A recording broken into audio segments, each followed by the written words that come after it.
Lilly Singh was renewed. Thank God. At least we got some good news. And she has a video talking about it. This is good news, by the way, unironically, for us. Let's check it out. Oh my God. Yo, what's going on? Season 2. By the way. How old is she? Old enough. Get into a gif. I know you already are. Way too excited for somebody getting a season 2. Like, right? Like, shouldn't that be... There have been plenty of guys that are like, oh, great, season 2. Excellent. Very excited to announce season 2. She's acting like somebody who really did not think season 2 might have been coming, right? She's very excited. Oh my God, I have so many thoughts. This is going to be a very disorganized vlog where I have many thoughts and I'm just like, nah.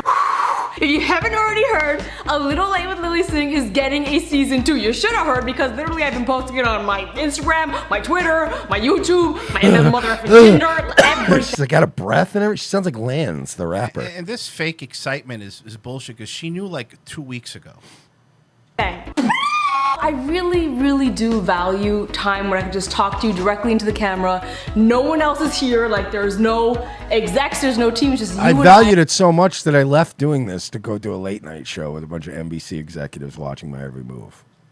And I thought I would talk to you honestly and genuinely about my late night show. No BS. The top line. I did season 1. We wrapped it in December of last year, and I just got renewed for a season 2 that is going to be shot. I don't know when. Quarantine life.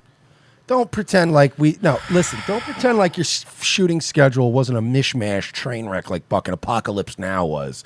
Like, seriously, you have doomed production schedules because people have to edit in and manufacture crowd shots. Add laugh tracks. And yeah, like there's so much that goes into creating a Lilly Singh.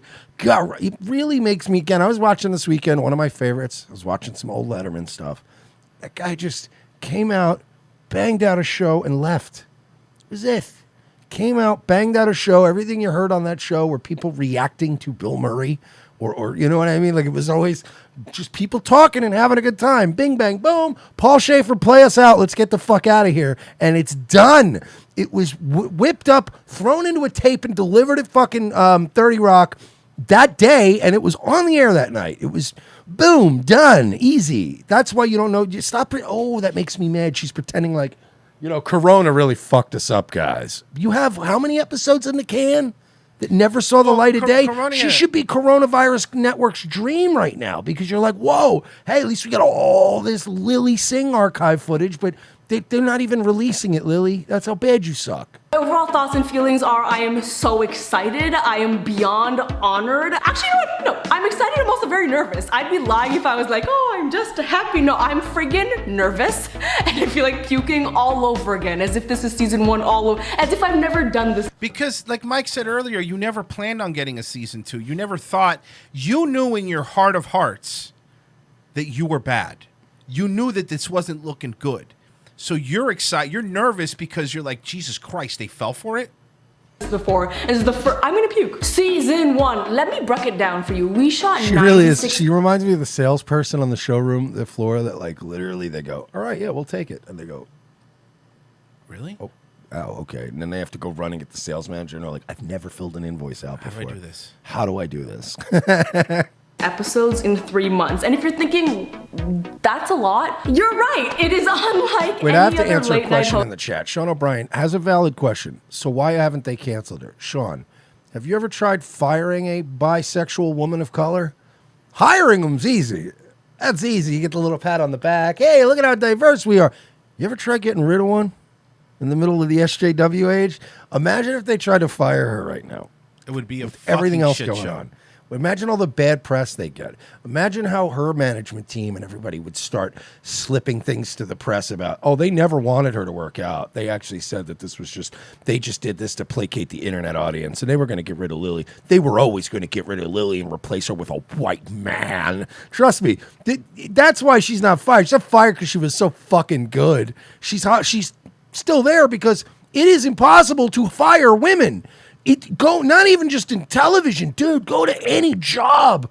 There are women at every job site getting away with the shit that guys would never, ever get away with.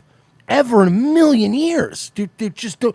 You can fire them, but they file more grievances. They file more unemployment claims. They go to the EEOC. They go everywhere. Every time they've ever lost a job, they bitch and moan. They go on Facebook. They have all their friends write bad reviews for the place. Trust me, you go with any kind of when your identity is SJW, I'm bisexual woman, and that's all you yell about, you're going to be a problem trying to get rid of you in office. They would look bad in the press because of all the puff pieces that other sites have written about her. NBC needs, and this is their token. No, but for real, they have a token. I mean, think about it. Who are the other late night show hosts on NBC? Who are they? White dudes. That's who they are. So they need a token. They need something to go, hey, it's not just white men over here, ladies. And it's going to be one of those, they'll start writing articles about like, Wendy Williams Network, they gave her some time to succeed. So what's the problem at NBC? Yeah. And all these little think pieces about why does it NBC has a real white man problem. NBC right now, you know what I mean? It'll be all NBC these little Vox pieces. Is going right now and firing executives for covering up for Harvey Weinstein. That's in the news.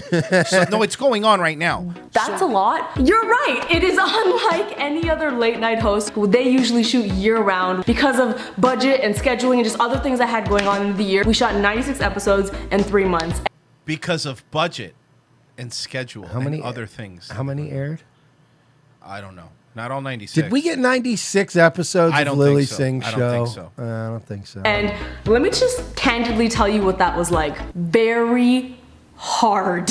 Now that you know that, I'm gonna tell you everything I loved about season 1. My team was amazing. I would have gone insane if it wasn't for my writers, my producers, my AV. I own the audiovisual. Every person that was part of season 1, I am sane because of you, truly. Including NBC. I'll be real with y'all. When I got this show, a part of me was like, are they gonna let me be me? I'm pretty weird. But NBC has never made me alter who I am. I can truthfully look at you and say they should be. They honestly, I don't often push for consultants. That's a show that needs consultants. Am I wrong? This show needs to be canceled. But yes, somebody should be telling her what to do every step of the way. You shot 96 episodes in 3 months because they weren't sure of you. And they wanted to be able to air the stuff that they wanted because they didn't have faith in you like they did with all the other late night hosts. And I will say this too. She's not even a student of her craft, which really bothers me about any person, quite frankly. Like, you know what I mean? If you're a rapper and you can't tell me who your favorite 80s and 90s rappers are, I don't respect you. If you're a comedian and you can't tell me what old school, smoking on television era comedians that you like, I don't respect you. This woman has never sat down and really watched old Carson, old Letterman. That's not her shit. She doesn't enjoy that stuff. She enjoys, James Charles videos and Jeffree Star makeup shit. You know what I mean? Like, that's the kind of shit this broad and her crowd are into. She's never sat down and just studied Letterman and go like, what does Johnny do during these interviews that I lack? What does Jay Leno do, despite all his flaws, but what does Jay Leno do during a monologue or during an interview that is good, and what does he do that's bad? Why don't I study that and take notes? Why don't I read old newspaper articles where they would compare these guys in newspaper articles, and the TV critics would say, well, Letterman does a far better interview. He's got far better interview skills, but Jay Leno has a stronger monologue. And then you go, wow, that was the consensus? Let me see what his monologue's like and what his interviews are. She doesn't do any of that. She doesn't care. What about if she just does like black voice instead and like freestyle dances? She has no desire. Nighttime television changed to suit her, then changed to suit the nighttime television demographic, right? Like, is that unfair? No, let's play a little bit more because we have to get out of here soon. Practices, about shoot schedules, like literally amateur. It was a really great experience and I learned so much, and I'm so incredibly proud of what we were able to do considering a lot of the challenges associated with the show. But now I'm gonna just be real with you and tell you the things that I think I can improve on. One of the This is what I wanted to get to. things I pride myself in is my self-awareness. I think I'm pretty good at being self-aware. And no, you're not, Lily. You are very terrible at being self-aware. If you were self-aware, you would have realized the entire internet was making fun of you for saying you were a bisexual woman of color every single episode. And instead of going, you know what, maybe I say that too much, you did a monologue on why you were right to do it. And so I can truthfully sit here and tell you that there were some I'm literally perfect. It's not me. It's everyone else. That it's me. Show where I was like, oh, this is amazing. I love this. And there were other episodes where I was like, this ain't it. 95 of them. I am well aware. The schedule didn't always allow me to have a monologue that I was 100% about. Imagine any fucking late night person making a video full of excuses in their announcement, right? Could you imagine Jimmy Fallon going, hey guys, they're giving me a 10th season. I'm going to be hosting the Tonight Show again. I'm very excited. And look, there were some things this year that really we could have fixed, that we could have done better, right? Could you imagine? Nobody's ever done that. They just come out and you go, excited, second year. Hey, it's going to be even better than the first one, and we hope to be around for many years to come. Thank you so much. No questions. I would feel a little about it, but the show had to go on. And yeah, I'm well aware that in some episodes I look hella uncomfortable, and you know what? That's probably because I am. The truth is, it was my season 1 of doing something brand new, and season 1 Lily reminded me a lot like first YouTube video Lily. You know, everything takes time and takes practice, and the reason I communicate this is really just to say I'm proud of season 1, but I know there's a lot to improve on. And so when you give me feedback, like, why doesn't she have this guest on her show? Why isn't she doing this? It's not for lack of trying. It's just, I'm trying to figure it out. So maybe they should hire somebody who has a pedigree in television to take on a role like a late night talk show. Just a thought. Yeah, because if you think about all the other late night show hosts, they did something before they became late night talk show hosts that would make them, I don't know, qualified for it, you know? Dude, David Letterman had more failed pilots than Saudi Arabia. Yeah. And he's fucking, you know what I mean? He had a morning show that sucked. He had an afternoon show that sucked. He had a bunch of shit that sucked. But he was so good and he was so seasoned that NBC went, we're going to pay you to stay. We don't know what we want to do with you yet. And then they made up the second late night show slot for him because it was like Tom Snyder or some shit. So maybe you're just not like, again, there was no, even back then he wasn't going, well, we didn't have the right staff and it was this and I'm still learning. He just like, he'll be the first to tell you and go, yeah, we did a show during the day and, you know, people didn't like it.